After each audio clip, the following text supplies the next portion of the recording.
테슬라 관련 투자 소식입니다. 차값으로 받은 비트코인 안 판다. 테슬라의 존버 선언. 미국 전기차 업체 테슬라가 비트코인을 받고 자동차를 팔기 시작했다. 일론 머스크 테슬라 최고 경영자는 이날 자신의 트위터에 지금부터 비트코인으로 테슬라를 살 수 있다고 밝혔다. 미국 이외 지역에서는 올해 안에 비트코인 결제가 가능해질 것이라고 설명했다. CNBC에 따르면 테슬라가 판매하는 대다수 전기차의 세전 가격은 37,990달러에서 124,000달러 사이다. 이날 오후 8시 30분 기준 미국 암호화폐 거래소 코인베이스의 비트코인 가격은 56,451달러. 비트코인을 2개만 갖고 있다면 웬만한 테슬라 차량은 다 살 수 있는 셈이다. 머스크는 테슬라가 받은 비트코인은 다른 법정화폐로 환전하지 않고 계속 보유할 것이라고 밝혔다. 테슬라는 현금성 자산의 7.8% 규모인 15억 달러를 들여 비트코인을 사들인 상태인데 보유 규모가 계속 늘어날 전망이다. 미국의 회계제도상 비트코인 가격이 오르더라도 팔지 않는 한 회계상 이익으로 잡을 수 없다. 반면 매입 당시 가격보다 비트코인 값이 떨어진다면 장부상 손실로 기록된다. JP모건은 기업 자산에서 1%를 비트코인에 할당하면 전체 포트폴리오의 변동성이 8% 급등한다고 분석했다. 테슬라는 비트코인 결제 내부 오픈소스 소프트웨어를 사용하고 비트코인 노드를 직접 운영한다는 방침이다. 노드란 비트코인을 사고 팔 때 거래가 유효한지 확인하는 정보를 가진 일종의 서버를 말한다. 과거에도 그랬던 머스크의 돌발 트윗에 비트코인 가격은 또 한 번 들썩였다. 비즈니스 인사이더는 머스크의 글이 올라온 뒤 비트코인 가격은 5% 가까이 급등했다고 보도했다. 약세를 보이던 국내 비트코인 가격도 덩달아 회복세를 나타냈다. 빗썸에서 이날 오후 8시 30분 비트코인은 24시간 전보다 3.21% 오른 6,733만 원에 거래됐다. 테슬라는 지난 15일엔 미국 증권거래위원회에 제출한 자료에서 잭 커크원 최고 재무 책임자에게 마스터 오브 코인이라는 직함을 새로 부여했다고 밝혔다. 머스크에게는 테크노킹이라는 호칭을 붙였다. 현지 매체들은 테슬라의 비트코인 매수와 관련된 후속 조치로 해석했다. 테슬라 관련 두 번째 투자 소식입니다. 테슬라, 호주서 세미트럭 판매 금지 처분. 그 배경은 테슬라 세미트럭이 호주에서 판매 금지를 당했다. 호주 도로교통법상 허용된 수치보다 전폭이 더 넓어서다. 테슬라는 즉각 규정을 수정해달라며 호주 각 지방정부에 건의서를 전달했다. 다수의 외신에 따르면 테슬라는 호주 지방정부에 규제 검토를 건의하는 자체 의견서를 정부에 전달했다. 호주 도로교통법은 너비 2.5m 이상의 차는 지방 도로를 운행할 수 없도록 규정한다. 하지만 테슬라 세미트럭은 규정보다 최대 2인치 더 넓다. 도로 주행이 불가능한 만큼 현행 법규가 있는 한 테슬라는 호주에서 세미트럭을 판매할 수 없다. 테슬라는 세미트럭 판매를 위해 건의서를 제출하는 것과 동시에 지방 정부 실세들에게 로비스트를 파견하는 등 다방면의 노력도 병행하고 있다고 외신들은 전했다. 여기에 테슬라는 성명도 발표다. 성명서에는 호주의 탄소 저감을 위한 노력에 테슬라가 기여할 수 없어 아쉽다는 표현과 함께 호주의 산불 재앙이 또다시 발생할 수 있는 만큼 정부가 기후변화에 적극 대응해야 한다는 내용이 담겼다. 호주 지방정부에서는 전기 트럭에 대한 환경 기여를 어느 정도 인정하고 있는 것으로 보인다. 아직 정부 차원의 규정을 수정하기 위한 움직임은 보이지 않고 있지만 테슬라 세미트럭의 수입에 대해선 허가를 진행 중인 것으로 파악된다. 미국 텍사스 오스틴 생산 공장에서는 호주에 공급하기 위한 세미트럭의 생산에 돌입했다. 샤오펑 관련 투자 소식입니다. 샤오펑, 올해 비행차 T2 출시, 수년 내 적어도 운행. 중국 전기자동차 업체 샤오펑이 올해 연말까지 비행 자동차를 선보일 것이라고 밝혔다. 또 몇 년 안에 적어도 또는 초적어도 민간 지역에서 운행이 가능할 것이라고 내다봤다. 통신망 등 중국 매체에 따르면 허샤오펑 최고 경영자는 최근 자국 TV 프로그램 대가를 만나다에 출연 이 같은 의지를 피력했다. 샤오펑은 이미 지난해 9월 최초의 초저고도 비행 자동차 패신저 T1을 출시했다. 이 차는 5에서 25m의 높이에서 주행 모드를 지원한다. 단일 주차 공간은 수직으로 이착륙할 수 있다. 2명이 탑승할 수 있고 저공지도 내비게이션 탐색이 가능하다. 가격은 고급 승용차 한 대 수준과 비슷하다. 올해 비행 자동차가 출시되면 2세대인 패신저 T2가 된다. 새 디자인은 운전석 모양을 자동차에 더 가깝게 만들었다. 허 CEO는 지난해 말 자신의 웨이보에 VR에서 시승 체험이 나를 너무 흥분시켰다고 전했다. 샤오펑은 지난 한 해 매출은 58억 4,400만 위안으로 전년 동기 대비 151.8% 증가했다. 4사분기 매출은 28억 5,100만 위안으로 345.5% 급증했다. 샤오펑이 4사분기 동안 시장에 공급한 차량 대수는 12,964대다. 2020년 전체로는 27,041대로 집계됐다. 1년 전과 비교해 112.5% 늘었다. 이 덕분에 샤오펑의 순이익률은 4사분기 7.4%, 2020년은 4.9%로 각각 기록됐다.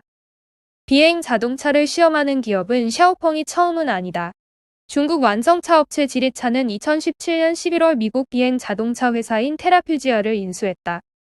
이 회사는 몇 개의 비행용 자동차 제품을 출시했고 이 가운데 2세대 제품은 상업용으로 사용 가능했다. 다만 2세대 제품 개선판은 미국 연방항공관리국의 동의와 국방부 심사를 통과했을 뿐 다른 나라에선 비준을 받지 못했다. 이보다 앞선 2009년엔 세계 최초의 비행 자동차인 트랜지션이 시험 비행에 성공했다. 이 자동차는 2인승 로드에서 15초 만에 비행 자동차로 변신할 수 있었다. 또 토요타, 폭스바겐, 보잉, 에어버스, 인텔 등도 비행 자동차를 준비하고 있다. 그러나 비행 자동차 발전에는 여전히 걸림돌이 산적해 있다고 매체들은 지적했다. 적어도 비행은 정책적으로 허용되지 않았고 드론 비행은 미리 신고해야 한다. 아울러 비행 자동차는 일반적인 자동차나 비행기보다 위험 부담이 크다.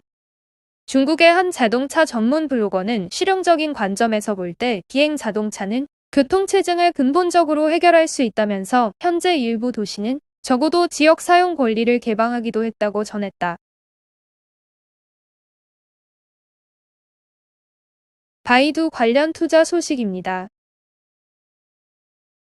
바이두 홍콩 2차 상장, 시장 반응 미적지근한 이유는?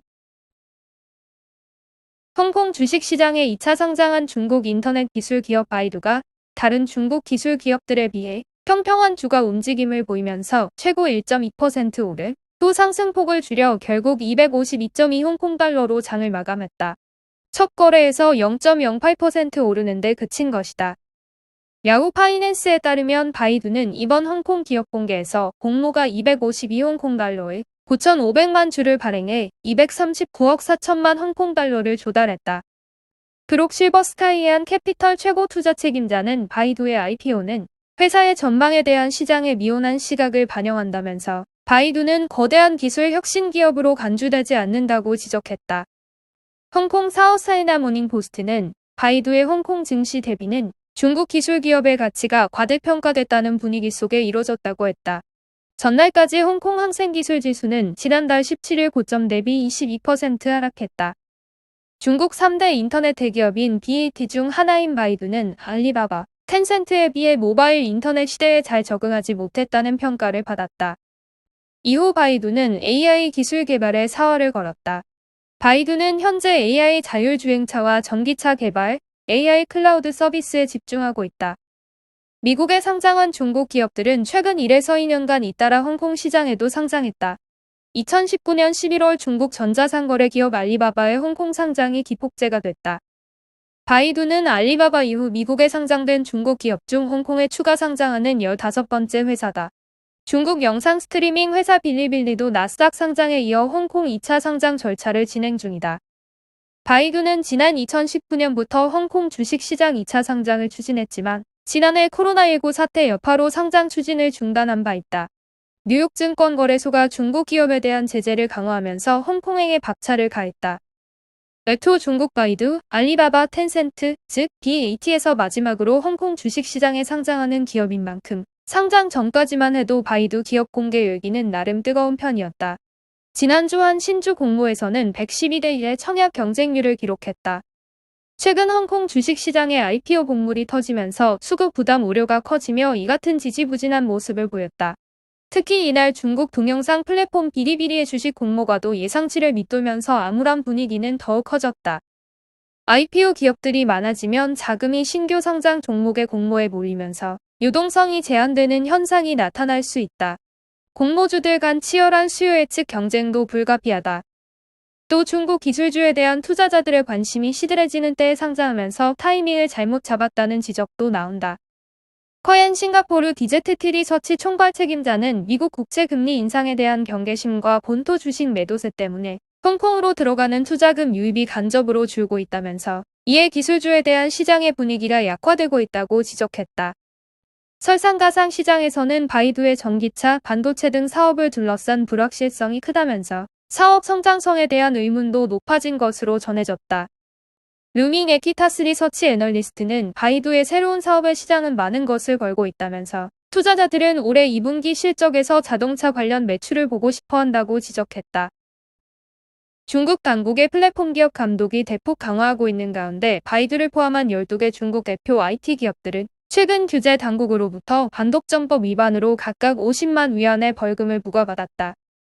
싱가포르 디제트티 리서치의 커엔 리서치 부문 대표는 기술주에 대한 시장의 분위기가 약화하고 있다면서 금리 스티프닝과 본토 주식에 대한 매도세 때문으로 이는 홍콩으로의 투자금 유입을 간접 축소시키는 요인이라고 지적했다.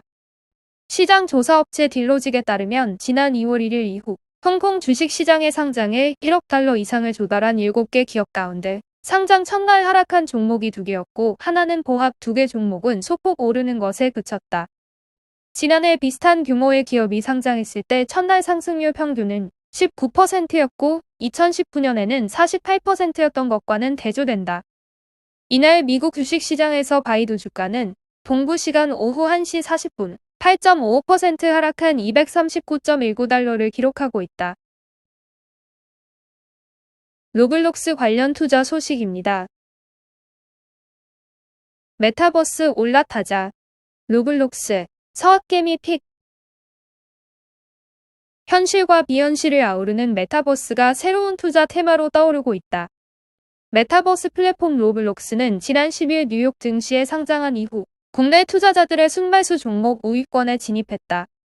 국내 시장에서도 메타버스 관련주에 투자하려는 수요가 늘고 있다. 한국애탁결제원 증권정보 포털에 따르면 국내 투자자들은 지난 11일 이후 로블록스 주식 4,767만 달러를 순매수했다. 이는 애플과 쿠팡 등에 이어 5번째로 큰 규모로 같은 기간 테슬라에 투자된 3,300만 달러보다 많은 액수다. 메타버스는 초월을 의미하는 접두사 메타와 우주를 뜻하는 유니버스를 합친 단어다. 현재는 가상현실과 증강현실을 활용한 서비스를 제공하는 단계지만 이를 실제 세계에 접목하는 비즈니스를 확장하는 추세다. 이 개념이 최근 주목받는 것은 로블록스의 인기 때문이다. 로블록스는 하루 이용자가 지난해 약 3,300만 명에 달할 정도로 인기를 끌고 있는 게임 플랫폼이다. 가입자들은 레고처럼 생긴 아바타가 돼 가상세계 속에서 각자 역할을 다른 가입자와 소통한다. 가상화폐 로벅스로는 아이템과 감정 표현, 게임 등을 사고 팔 수 있다. 로블록스는 미국에서 16세 미만 청소년의 55%가 가입할 정도로 폭발적 인기를 얻고 있다. 로블록스의 흥행과 함께 국내에서도 메타버스 관련 사업을 진행 중인 기업들이 재조명받고 있다. 연합인포맥스 주식종합에 따르면 한빛소프트는 올해 3월에만 66.7% 이상 강세를 보였다. 한빛소프트는 게임 개발 및 퍼블리싱 업체다. VR 스포츠 교실 플랫폼 서비스를 출시했으며 음성인식 인공지능과 결합한 AR 아바타 기술도 개발 중이다. CMS 에듀도 이번 달 30% 가까이 상승폭을 확대했다. 이 기업은 메타버스 대표 기업인 미국의 유니티 소프트웨어와 코딩 교육 플랫폼 코드얼라이브를 출시하면서 투자자들의 이목을 끌었다. 한국의 로블록스로 불리는 네이버의 제페토는 얼굴 인식과 증강현실 등을 이용해 아바타와 가상세계를 만드는 플랫폼이다. 출시된 지 3년도 채 되지 않았지만 글로벌 누적 이용자 수가 2억 명에 달한다. 노경탁 유진투자증권연구원은 일방적으로 제공받는 콘텐츠가 아니라 사용자가 직접 콘텐츠에 참여하면서 몰입 효과를 높인다며 글로벌 10대들의 놀이 공간이 되면서 제페토의 성장이 기대를 모은다고 설명했다. 최근에는 통신업종과 게임 및 엔터업종 등 다양한 영역에서 메타버스에 동참하는 기업들이 증가하는 추세다. 증권업계 한 관계자는 연초 이후 메타버스라는 단어가 화제가 되고 있다며 VR 디바이스의 가격, 필러 콘텐츠 부재 등 과거에 대중화되지 못했던 점들이 점차 해결되고 있어 메타버스 사업이 점차 확대할 것으로 본다고 설명했다. 쿠팡 관련 투자 소식입니다. 쿠팡, 무건 수행 중. 왜? 미국 증시에 상장한 쿠팡이 김범석 의장의 자사주 매도 등 회사 주가에 영향을 준 사안에 대해 구체적인 언급을 자제하는 모습이다. 이는 미국 증권법에 따라 기업 공개 전후로 침묵 기간이 설정되기 때문이다. 이 기간에는 회사 내부 정보에 대해 공식적인 언급을 할 수 없다.